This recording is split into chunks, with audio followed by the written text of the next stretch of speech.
So I am so lucky I have Fleur from the Happy Habit app, and I'm so grateful that you've given up your time, especially during lockdown, and I'm sure you're juggling kids right now as well and remote learning.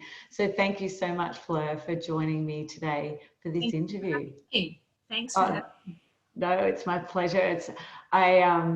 My journey of meditation probably started about 3 years ago when I started using Insight Timer, and you were one of my favorite teachers that I'd saved and I would listen to. I definitely am attracted more to an Australian voice. And then it was just your nature of questioning that you add into your meditations, and definitely the shorter ones. Whereas this year during the lockdown, it was like, I need something a little bit longer, and that was sort of one of my things. I have more time, so I can actually allow that time to do a longer meditation. So I then decided to buy your app and fell in love with it. I absolutely love all of the different happiness pathways that you tune into. And and I'm hoping that there's more people out there who will fall in love with it as well, and happy to try. I think the challenge is beautiful and a great way for people to start. And you've really obviously thought that out, how to not make it so overwhelming and provide that access to everyone, so it's meeting lots of different people's needs. So maybe share with us something about you that that we maybe don't know, or that you do, with your family on the weekends. Maybe it's a little bit different than what it has been in the past, but yeah, we'd love to know something about you. I'm just really enjoying the bike rides at the moment. Yeah. And I even like riding my kids' bikes. So when I ride a small bike and I sort of stand up on it so my bum's not on the seat, it just makes me feel like I'm 12 in the 1980s. So it fills me with this sense of joy. For me, like bike riding around the streets, it just feels joyful, and I really, really like it. So on Father's Day, we went for a bike ride, and my 3 boys and my son were all up ahead, and it was just this moment where, when your life is just captured in a frame, and it's like, there it is, everybody with their sort of no one had matching socks on. There was some random clothes. There might have even been some pajamas, but it was just sort of perfectly imperfect. The 4 people in my life just up ahead and me behind, and it was like the moment. Yeah. You've captured that beautifully, because I feel like the same. We're bike riding and we went on Sunday, and I don't know about you, but I tend to be the one at the back. But I think, like, you've just hit the nail on the head. I think it's because I just love to see them all in front of me, and you get that view of your family enjoying themselves, and they're just there all together. Have you found in your local area that there's been more people bike riding as well? Yes. Yeah. Absolutely. Yeah. Absolutely. It's that one activity, I suppose, that especially in Melbourne, that you can do right now, isn't it? And I've been seeing sort of older couples, like 70-year-olds, going out, and I'm thinking to myself, I think this is the first time you've been on a bike in a long while. Yeah, well, I don't know about Melbourne, but I know here, one of the girls I've been taking for a ride on a weekend, she was, her mum was like, I can't even get a bike to be able to take her, because they're just on a wait list for a bike at the moment, a bit like a puppy. It's a bike and a puppy is the two things that everyone wants at the moment. Yeah, absolutely. So what about your morning routine? How does that look? And even now, it might be a little different than what it has been in the past. This morning, I had one of those just perfect mornings. It's not always like this, but I woke early, maybe at 5:30, and instead of trying to go back to sleep or wondering why I'd woken up so early, being disappointed, I listened to a longer meditation, so a beautiful heart meditation. And then I hopped up and I had a cup of coffee, and then I did some exercise, and then I had a walk with one of my kids. So I've just ticked all the boxes, but it doesn't always look like that. And I think I'm not strict, and I don't have high expectations on what meditation or self-care or a routine looks like. I think if we have these really high expectations that We need to meditate for 30 minutes. It needs to be uninterrupted. We need to exercise and get through the whole video. We'll just never do it. So lower your expectations, be open to being interrupted, be open to being flexible, and that's okay. So if I might decide I want to go for a run in the morning, and one of my kids might decide they want to come for the bike ride. So that run will look very different because I've got a child on a bike. They'll be stopping, they'll be tying shoelaces, they'll be chatting. So you just need to be flexible. Same with meditation. I'll start to meditate, and if I'm interrupted, that's okay. You just weave that in. So it's about being flexible and knowing that there are probably gifts even in the interruptions. I feel like when we have these very rigid, sort of constrained ideas of what self-care or me time looks like, one, we don't start, or two, we end up disappointed. So let go of the expectations and just open to whatever it looks like on that day. Oh, that's just perfect. And I think I heard you talk, it was a podcast earlier this year, and that was one of the things that I think resonated with me. I was like, that's probably why I'm so attracted to her meditations, because right now I've got a child here who's decided to sit with me and do the meditation. Funny. So my children have actually fallen in love with your voice as well. So the full moon last week, I did a full moon healing, and they came in at the end, and it's funny, they both were really tuned into the energy of the room, and we're like, oh, it feels so nice in here, Mum. I'm doing this next month with you. And then my son was like, can we please listen to Fleur, that lovely voice? And I was like, oh, sure, I'll put on one of hers. So they both lied on the bed, and we're like, can we stay here? I'm like, no, you can go back to your own beds in a minute, but you can listen to Fleur. So yeah, it's exactly that full moon meditation. I would have loved to just go on and maybe do a yin yoga sequence after, but you just have to go with the flow. And it was such a beautiful moment to have your kids. So I think that's great advice that you gave about expectations, lowering our expectations and going with the flow a little bit. And I suppose it's more so than ever, isn't it? This year has been that gift to us to allow us to maybe embrace that a little bit more. And it's a beautiful metaphor that you can then use in life, isn't it? Because with small children, you can plan out the whole day, but invariably,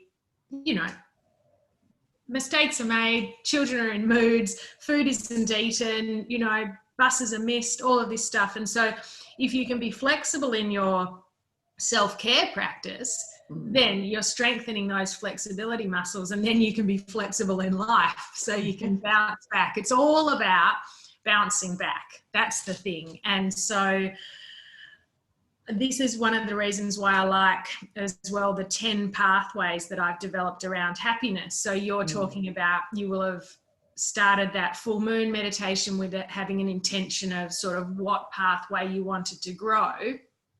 And then the kids come in and you're like, okay, well, that happiness pathway, that moment's gone, but there's another moment that's presented itself. So it's a moment of connection with the kids. It's a moment of noticing the energy in the room. So how can you shift but still be present and know that presence in itself is the gift? And so the other thing that you talked about was this idea of the values that I talk about, which are around compassion and curiosity. So even if you're in that meditation and the kids came in and you noticed it actually really making you feel grumpy, well, you just be curious about that feeling of grumpiness. And you're like, oh, where does the grumpiness sit in my body?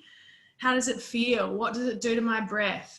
And then even though it's grumpy, it's still a moment of presence and a moment of awareness and a moment of seeing yourself exactly as you are. So it doesn't even have to be lovely things that you can be curious about. You can be curious about why you're in a bad mood today. Oh, definitely, that's, for me, the gift of yin yoga has allowed me to do that, because I would have used my ability to get things organized and do things to move through that emotion. Whereas, over the past sort of 3 years, just working on that to actually sit with that emotion and why is it there and be curious about it. Whereas, in the past, I think it's just, the way I'd been brought up and the values I had, and also just those stories that you had from growing up. And it's rewiring those stories, isn't it? Yeah, and knowing that it's safe to rewire stories. So, like little small tests. Can I be grumpy and still be loved? Can I not get everything done and still be safe? So we tell ourselves these stories of, I have to get everything done or else I'm a bad mum. I have to give my kids 3 vegetables or else I'm a bad mum. So can you explore 2 vegetables, 1 vegetable, eggs on toast, and know that your family isn't going to fall apart? Everyone's still going to love you. So you just, to break the stories, you just chip away at them. Just, you know, it's okay if I disappoint my kids. They'll still love me tomorrow. Oh, definitely. Ooh, sorry. I think that's definitely one of the things that, like with my son and his diagnosis, is really tuning into the times when maybe you've lost patience in this situation, and to me it's like been a gift to be able to tune into those moments and show compassion towards myself when things haven't gone to plan. They don't go to plan generally daily. So yeah, it's been an amazing gift to have that opportunity to be able to look back at yourself and show compassion towards yourself. So with your business though, so tell us how you got into meditation and where you are now. So I had a busy job, was doing my master's, had 3 kids in 3 years. I was the typical sort of, what's next? Got to do everything perfectly, successful woman. And so I had 3 kids under 3, and everyone was just telling me I was amazing. Oh my God, you've lost all the weight. I can't believe you can jog with 3 kids in a pram. Your house is tidy. You just look amazing. And I was sort of like high on all of this. But I was also, my nervous system was just absolutely beaten up. So I was always 1 step ahead. I had the nappy bag planned. I had enough food in the fridge for a year. And I really noticed that some weird and wonderful things started to happen as a consequence of always being 1 step ahead. One is that fear just went off the radar, like pool fences weren't high enough. The traffic lights didn't go for long enough. This real heightened sense of fear around my kids' safety. Second thing that happened was my empathy was just off the chart. So people would tell me a story and about their lives, and I would just take it on as if it was my own, like I could feel it on my body. And then the third thing that was happening was I felt lonely, even though I was actually never alone. So I would do things like pay a babysitter so I could go out, and I'd feel lonely and I'd feel like I should be with my kids, but I didn't want to be with my kids. So there was this, it was very murky. And so I turned to meditation then. And actually I started with small mindful moments, which is why I'm so committed to small opportunities for people now.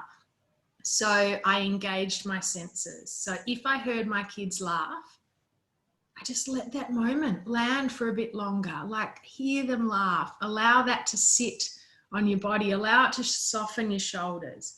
If I ate mindfully. If I heard a bird, I would stop and actually listen to the bird. So the more I got out of my head and into my body, the calmer I felt. And then the doors just open to love, gratitude, compassion, because the irony of being in that 1 step ahead, got to be an awesome mum all the time, is you miss out on the good bits. So your kids are like having this awesome moment in the sandpit, asking you to play with them, and you're like, just got to wipe the bench. No, you don't. Who says you have to wipe the bench? You've made that all up yourself. So it was small moments that over time relaxed my nervous system and then expanded my awareness. And then I learned about this science of happiness. So I realized that happiness isn't something that you're either just born with or that is determined by what's going on in your external world. It's actually a set of inner resources that you can grow. And so that was what I really became fascinated in, and how you can have small moments of happiness each day, and over time they actually change the fabric of who you are. So then I did my meditation teacher training, and I started with 4-week mindfulness courses for mums. And if I'm very honest, I think I probably gave too much, didn't have super clear boundaries, and again, wanted people to like me. I wanted to be really good at it. And surprise, surprise, I got burnt out. So, so I have a chronic pain condition, which I'm sure is partly triggered by these sort of tendencies of perfectionism and people pleasing, and feeling like I just need to do that next thing before I accept myself. So I've had to really take a step back and get very curious about how I can heal myself and interact with the world in a way that feels okay for me and okay for everyone else. So I developed a meditation app because I felt like that was a really beautiful way of me sharing my gifts, but I could regulate the interaction I had with other people. And it allows me to be creative, which I really, really like. So I am a work in progress. The more layers you peel back, the more layers there are to peel back. So still working on self-compassion, still working on acceptance, still working on gratitude, all of those things, but they just get deeper and deeper. And I guess the more you practice, the faster you realize you've lost your way. So I'll still lose my way once a day, but I just come back to who I am at my center much, much quicker and with much, much more grace. That's beautiful, the grace, isn't it, to come back. Thank you so much for sharing your story, and sharing even about the pain as well that's led you, and to help you tune into your body. So do you have, like, with your own meditation practice, do you find that it's like just moments throughout the day, or would you say it is sort of do you try to do it morning and night a couple of times throughout the day? I have a habit of choosing really weird times, like witching hour. I use meditation as a tool to hide from my family. Oh, good. I'm not the only one. So like when the dishes need to be done and the kids are getting horrible, I'm like, oh, time to meditate. No, so I do think starting the day with some form of presence and intention is lovely, even if it's just standing up and 5 deep breaths and just starting the day. And even at the end of the day, 5 deep breaths. What would I like to let go? Yeah. But I do have a formal meditation practice. But what I learned in my meditation teacher training, which I've always carried with me, is 5 mindful moments of 20 seconds each throughout your day is as good as a 20-minute meditation. So there's no excuses, ladies, absolutely none, because you've got time to take 4 deep breaths. Yeah. Kids are fighting, unpacking the dishwasher, walking from the car to kindy, in the supermarket queue, 5 deep breaths, and intentionally soften or scan your body. Soften above the eyes, soften the jaw, soften here. And 5 of those moments is enough to rewire your nervous system. Because what the other thing is that people do in those small moments is they fill it with social media, which does the opposite thing.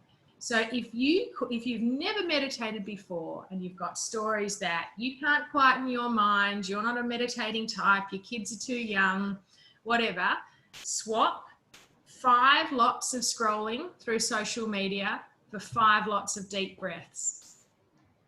Yeah, that's beautiful. That's such a great tip. I just did a blog myself about language, and our language around I'm not a morning person, or I'm not a meditation person. And it's that personalization, that, that identity.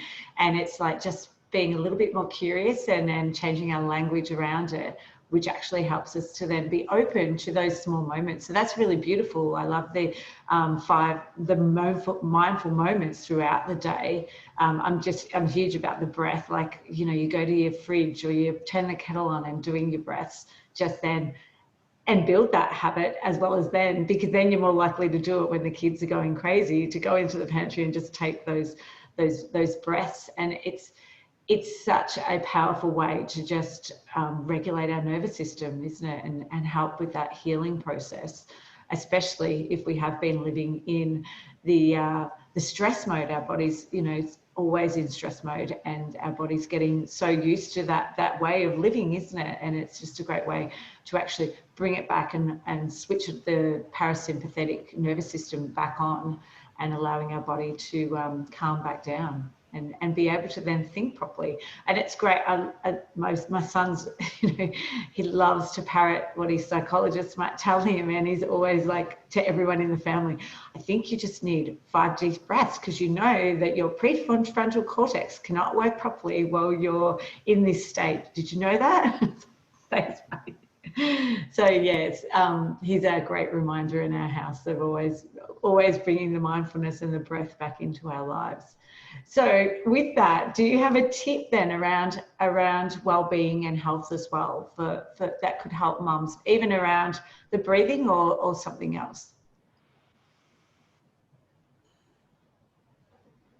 I think a real game changer around self-compassion is to think, is this the role modeling you want to be teaching your kids? So if you're denying yourself a delicious piece of food, if you're not sitting down and having a proper meal, if you're feeding the kids without feeding yourself, if you're over apologizing, if you're not resting when you're really tired, is that really the message you want to be giving your kids? So if you can't take care of yourself because you think you're worth it, do it so you model it to your children, because you would hate to think that you are somehow having an impact on how your children will interact with themselves when they're older. That's so powerful. Such a beautiful tip, isn't it? And it's our generation, you know, that we're only becoming aware of these with the science behind this now, showing us the patterns of behavior that are passed on from generations, and now we have that knowledge. It's like let's start to use that and set those role model behaviors that we want for our children, rather than putting ourselves second, which definitely was something I know that my mum did, and you know, her mum did, and it was a generational thing.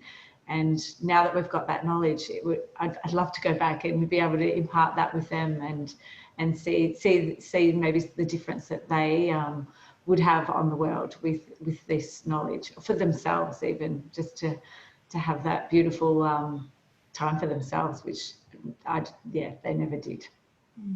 And the other thing would be just around personal growth and personal development.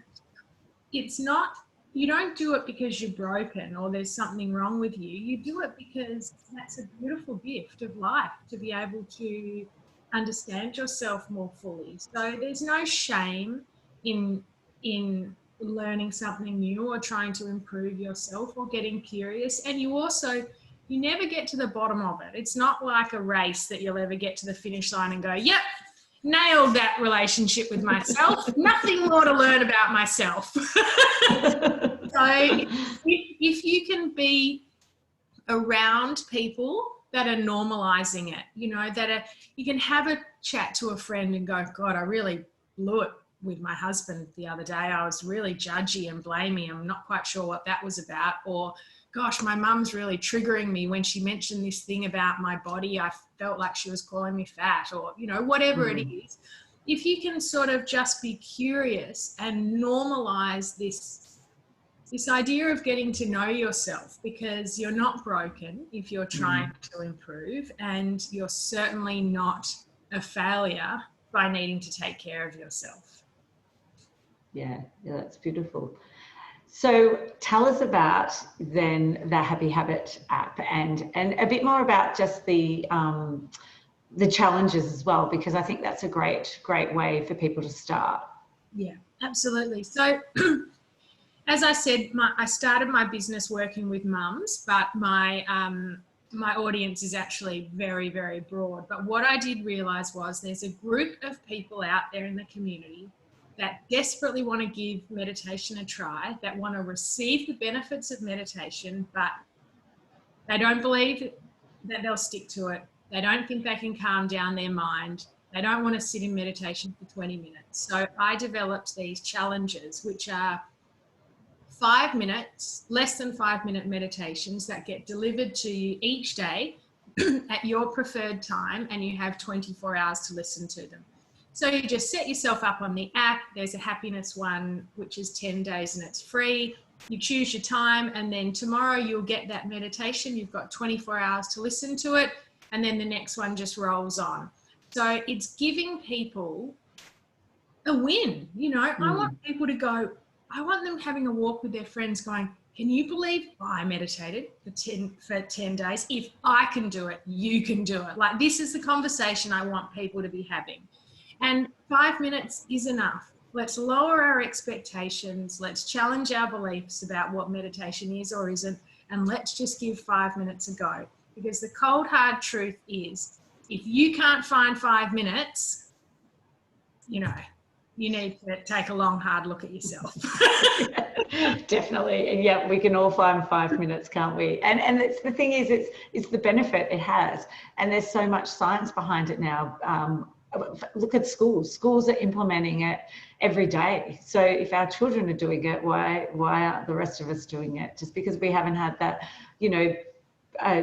education ourselves. It's like something that we need to take on and need to be doing. Like, look at it's the Eastern culture, Western cultures have been doing it for years. So it's like, look at their foundation is based on these spiritual and time, isn't it? Quiet time of mindful moments in their mornings. Generally, they are all throughout the day.